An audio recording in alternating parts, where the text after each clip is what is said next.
എനിക്ക് വലിയ മീനുകളെ ചൂരയുടെ ഒക്കെ തല കറി വെച്ചാൽ ഭയങ്കര ഇഷ്ടം. അപ്പം ഈ വട്ടം ഞാൻ എൻ്റെ വീട്ടിൽ പോയി പത്തോട് പറഞ്ഞു, അത്താ ചൂരയുടെ തല മേടിച്ചോണ്ടിരോ, കൊള്ളിയും മേടിച്ചോണ്ടിരോ, അപ്പം എനിക്ക് കഴിക്കാനാണ്. പുറത്ത് നല്ല മഴയാണ്. ഞാൻ അമ്മാനെ കൊണ്ടാണ് കറി വെപ്പിക്കണേ. എനിക്ക് മീൻ കറി വയ്ക്കാൻ അത്ര വശമില്ല.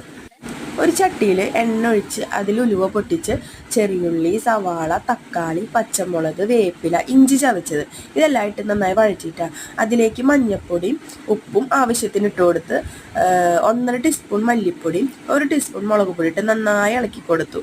അതിന് ശേഷം 2-3 പറ്റ് കുടപ്പുളി ഇട്ട് കുറച്ച് വെള്ളം ഒഴിച്ചു കൊടുക്കുക. ഒരുപാട് വെള്ളം ഒഴിക്കണ്ട കേട്ടോ. പിന്നെ മീനിൻ്റെ തല അതിലേക്ക് ഇടാം. എനിക്ക് വൈകുന്നേരങ്ങളിൽ ഈ മീനിൻ്റെ തലയോ അല്ലെങ്കിൽ മീൻ കറിയും കൊള്ളി പുഴുങ്ങിയതൊക്കെ കൂട്ടി തിന്നാൻ ഭയങ്കര ഇഷ്ടമാണ്. എൻ്റെ വീട്ടിലും ഭയങ്കര ഇഷ്ടമാട്ടോ അത്. പക്ഷെ ഇക്കാക്കയുടെ വീട്ടിൽ അവർക്ക് ചോറ് തന്നെ വേണം. ഞങ്ങൾക്ക് ഇതായാലും മതി. ഈ വട്ടം കൊള്ളി കിട്ടാത്തതുകൊണ്ട് ചോറ് കൂട്ടിയാണ് ഞാൻ തിന്നണേ ഗൈസ്. പിന്നെ ഒരു വാദിപ്പായിരുന്നു.